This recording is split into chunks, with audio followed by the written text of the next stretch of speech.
कवी सतीश काळसेकर यांच्या वाङ्मयीन कर्तृत्वाचे मूल्यांकन व चित्रीकरण असा हा अभ्यास विषय आहे. कवी सतीश काळसेकर हे साठोत्तरीतील बंडखोर कवी म्हणून ओळखले जातात. लघु अनियतकालिकाची जी चळवळ परंपरागतता प्रस्थापितता यांना विचलित करीत होती, या चळवळीतील अग्रगण्य कवी म्हणून काळसेकरांना ओळखले जातं. साम्यवादी जाणीवा, नियमोल्लंघन, साठोत्तरी कवी, आधुनिकतावाद या सर्वांचा किंवा या सूत्रांचा विचार केला तर साठोत्तरीतील काळसेकरांची कविता ही वेगळी नवी कविता म्हणून समोर येते. त्यांचा संवेदन स्वभाव जर आपण पाहिला तर ती मानववादी, मानुषतापूर्ण, दुसऱ्याच्या दुःखाशी सतत सहकंप होणारी कविता म्हणून मराठीत प्रस्थापित झालेली आणि प्रस्थापितांना विचलित करणारी अशी ही महत्त्वाची कविता आहे. काळसेकरांच्या काही कवितांचाच थेट आपण आस्वाद घेणार आहोत. कवी सतीश काळसेकर यांच्या कवितांकडेच आपण आता वळूया. काळसेकर सर आपल्या इंद्रियोपनिषदमधल्या काही कविता सादर करीत आहेत. ईश्वरासाठी शिवकवी या नावाची ही कविता आहे. ईश्वरासाठी शिवकवीत. एक. ईश्वरा मला आधार हवाय, माझ्या निर्णायक डोळ्यात ताडमाड उंच एखादा पिरामिड, एखादी ममी, एखादे प्राचीन अर्वाचीन थडगे. मी पापासाठी, मी पुण्यासाठी, नीती अनिती पत्नी मी सर्वांसाठी बधीर होऊ दे. नीती अनिती पत्नी मी सर्वांसाठी बधीर होऊ दे. चाहे पास हो चाहे दूर हो, मला हिवाळ्यातून जाऊ दे.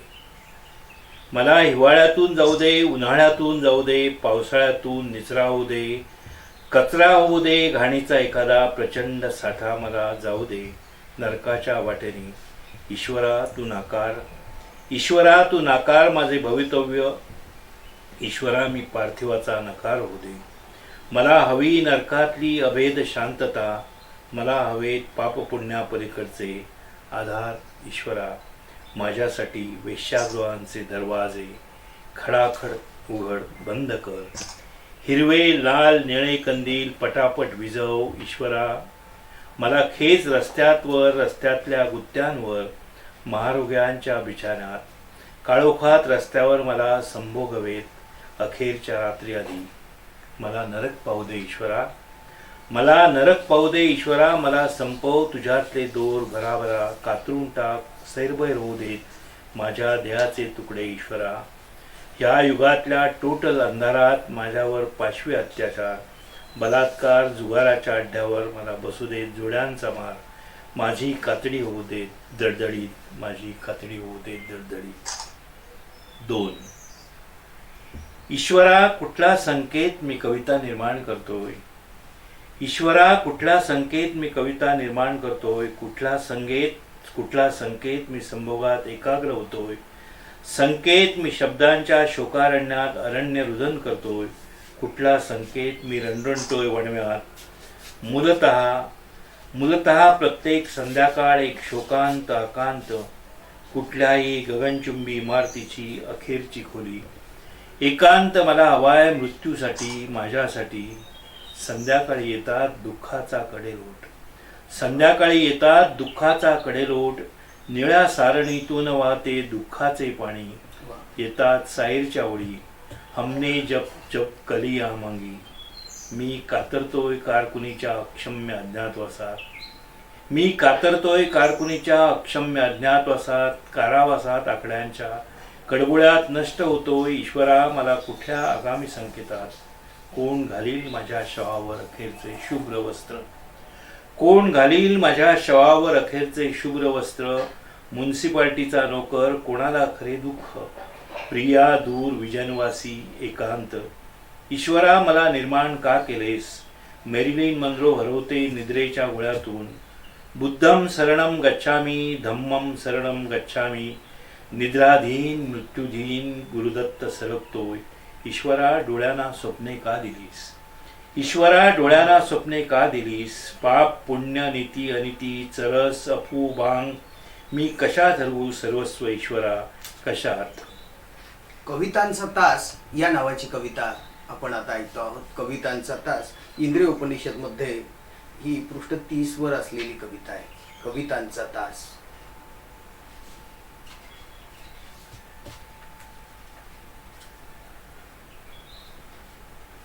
कवितांचा तास. पहिली कविता आहे. वेश्येच्या लढिवाळ गर्भाशयाच्या आठवणीत एक एक पुनर्जन्म पुत्रोत्सव आमच्या उदंड वीर्यदानाचा, तिच्या हृदयात नांदोत आमची अखंड सौभाग्य मंडित किंवा अशीच भली भली उपनामे. तिच्या योनीच्या विस्तारात मिटून जावोत आमच्या इंद्रियांचे अनैतिक उत्साह खानदान. घरंदाज बंद खोलीत स्वतःवरच उलटणारे आमचे ख्यातनाम बिछाने.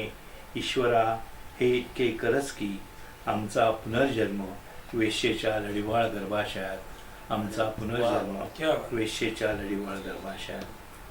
दुसरी कविता आहे.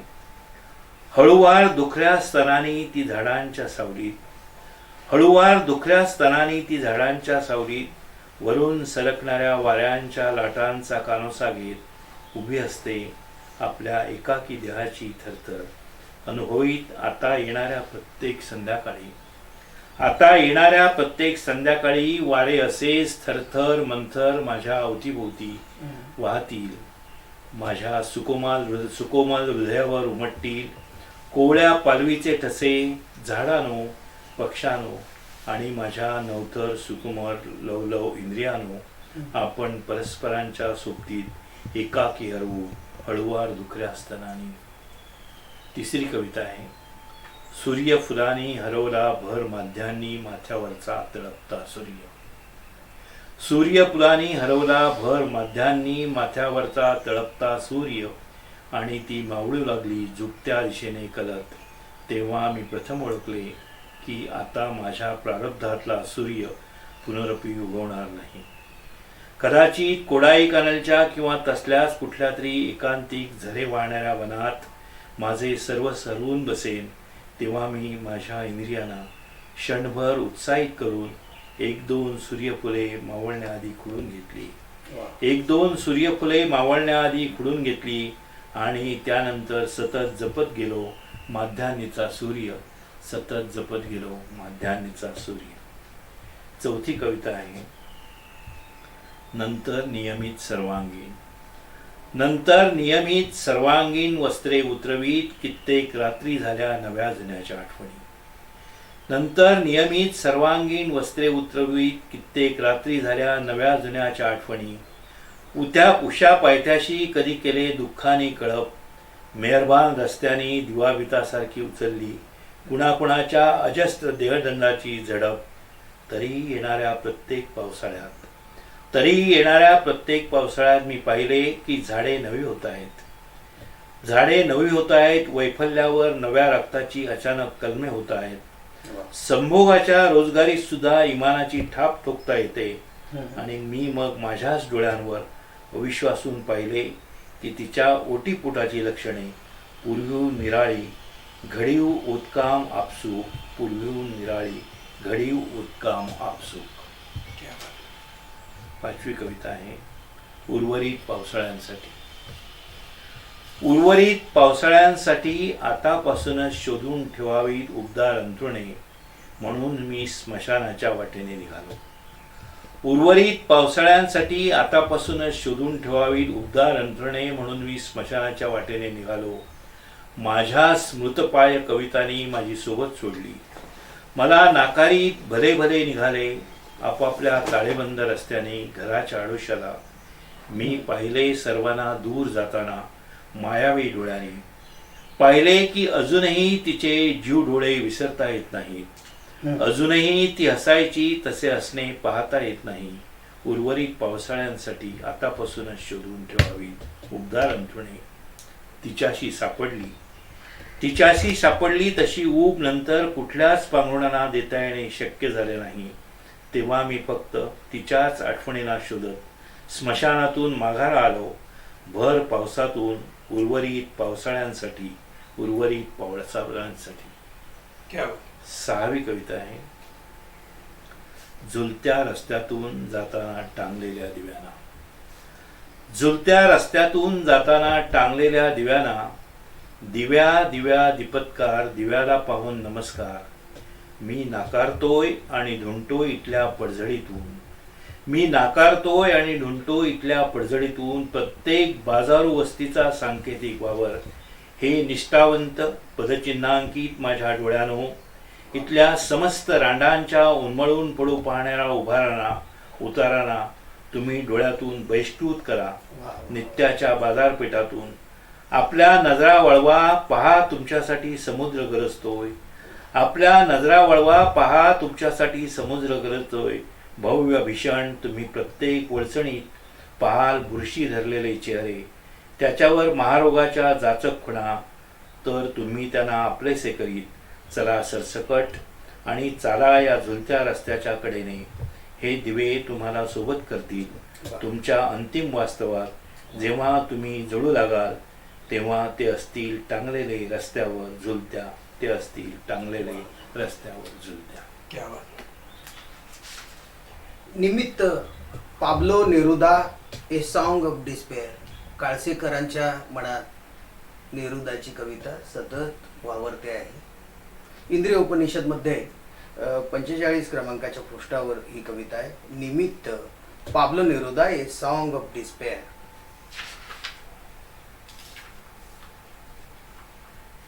निमित्त Pablo Neruda, a song of despair. तुझ्यासाठी लिहावे एक गाणे अखेरचे, तुझ्यासाठी लिहावे एक गाणे अखेरचे आणि संपून टाकावे आठवणींच्या आठवणींना. तू यायचीस, तू यायचीस, तू जायचीस, बोलायचीस न बोलायचीस. प्रत्येक आठवण बोलकी करत स्वतःचा एक पहिला आणि अखेरचा मृत्यू पाहावा. कवितांच्या ओळीतून तुझ्यासाठी लिहावे एक गाणे अखेरचे, तुझ्यासाठी लिहावे एक गाणे अखेरचे. एक निस्तब्ध होऊ पाहणारा आक्रोश ओसंडू द्यावा. समुद्राचे एक अखेरचे मिलन डोळ्यात साठवावे. प्रत्येक हिरव्या वेलीला आधी एक शुभ चिंतावे मनापासून आणि एक एक सैगलची ओळ वाटून द्यावी टाहो फोडणारी. तुझ्यासाठी लिहावे एक गाणे अखेरचे, तुझ्यासाठी लिहावे एक गाणे अखेरचे. कुठेतरी हृदयात ठसठसणारी वेदना वर येऊ द्यावी. हातावरच्या नक्षत्रांचा कानोसा घेत परमेश्वराशी हस्तांदोलन. नकळत चकवले ज्या दैवरेषांनी त्यांना एक गुड बाय. स्वतःतल्याच एका आत्मगौरवी पुरुषाला अखेरचे अभिवादन. तुझ्यासाठी लिहावे एक गाणे अखेरचे, तुझ्यासाठी लिहावे एक गाणे अखेरचे. हो ना करता करता मुसमुसले जे ओठ उठांवर, स्तन जे हातांच्या कलावंत लांब सडक बोटांवर गरमसे. नखशिकांत तारुण्य जे झाले हळुवार वासनांच्या उगमाशी. तिथेच थांबावे पुन्हा परतून माघारी येऊन सर्वस्वानिशी. तिथेच थांबावे. तुझ्यासाठी लिहावे एक गाणे अखेरचे, तुझ्यासाठी लिहावे एक गाणे अखेरचे. मिथकांना एक नवा अर्थ देणारा असा हा कवी स्त्री रूपांकडे करुणेने, सद्भावनेने, मानुषतेने, दैहिकतेने, ऐहिकतेने पाहणारा असा काळसेकर या नावाचा एक महत्वाचा कवी. मिथकांना अर्थ देणं जे आहे, उदाहरणार्थ मेरी या नावाची कविता आहे. मेरी ही ख्रिस्त माता आहे. मेरी ही प्रत्यक्षात असलेली स्त्री आहे. मेरी हे मातृत्व आहे. मेरी हे वासण्याचं एक उदात्त असं रूप आहे. मेरीचा पुत्र ख्रिस्त, ती ख्रिस्त माता आहे. ही ख्रिस्त माता आणि मग ख्रिस्ताकडे जर आपण पाहिलं तर ख्रिस्त जन्म ज्या तऱ्हेने झाला त्या जन्माला एक नवा अर्थ मेरी या कवितेत काळसेकरांनी दिला आहे. मेरी पहिली कविता. एका पूर्वसंचित निहित रात्रीत इंद्रियांचे अनावर बहर, एका पूर्वसंचित निहित रात्रीत इंद्रियांचे अनावर बहर, आतंकित मेरीचे डोळे शोधतायत इंद्रियातून अनाहूत सरकत्या अस्वस्थ लाटा, एका उत्कट गुलाबाच्या आठवणीत सर्व ऐहिक जाणीव हरवते. दिसतायत फक्त रानोमाळ तटतटीत कोमल निस्तब्ध फुलत जाणारे गुलाब हृदयात, एका पूर्वसंचित निहित रात्रीत इंद्रियांचे अनावर. यथाकाल यथाकाल उगवतील कमळे, यथाकाल ऋतुमती, सर्व यथाकाल वासनांचे नुपूर खुणावतील माझ्यातील सुप्त नर्तन. यथाकाल कुमारी, यथाकाल कुमारी माता, यथाकाल ईश्वरा देवदूत येतील, यथाकाल ईश्वरा देवदूत येतील. मेरीमधली दुसरी कविता आहे मेरीचे कुमार डोळे. मेरीचे कुमार डोळे आठवणीत गर्क होत आहेत, आठवणी कित्येक तिच्यात बहरतायत. आठवणीत कुणाचे ज्यू डोळे, आठवणीत कुणाचे कुरळे केस, आठवणीत कुणाची एकांत साध. मेरी हरवते सर्वस्व ईश्वरी आवाजाच्या निकट, मेरीच्या संभोगोत्तर गर्भाशयात कुणाच्या अस्तित्वाची चाहूल. मेरीच्या संभोगोत्तर गर्भाशयात कुणाच्या अस्तित्वाची चाहूल. मांड्यातून वर सरकते ईश्वरा, ईश्वरा तू का नाकारतोयस माझे धग तारुण्य, तू का विसरतोयस तुझ्या प्रचितीची अवघड आठवण. त्या आठवणीत मी बुडून जाते. ईश्वरा तू कुमारी मातांचा त्राता हो, ईश्वरा तू कुमारी मातांचा त्राता हो ईश्वरा. हे या स्त्री रूपांप्रमाणेच म्हणजे मेरी हे स्त्री रूप जितकं मनाला स्पर्श करणार आहे, अशीच इंद्रिय उपनिषद मध्ये आणखी 2 कवितांमध्ये आलेली स्त्री रूप जी आहेत. उदाहरणार्थ नजमा आणि खातून. यातली नजमा या नावाची कविताच काळसेकर सरांना मी विनंती करतो की त्यांनी नजमा ही कविता सादर करावी. ती विलंबित मध्ये 30 पृष्ठावर आहे.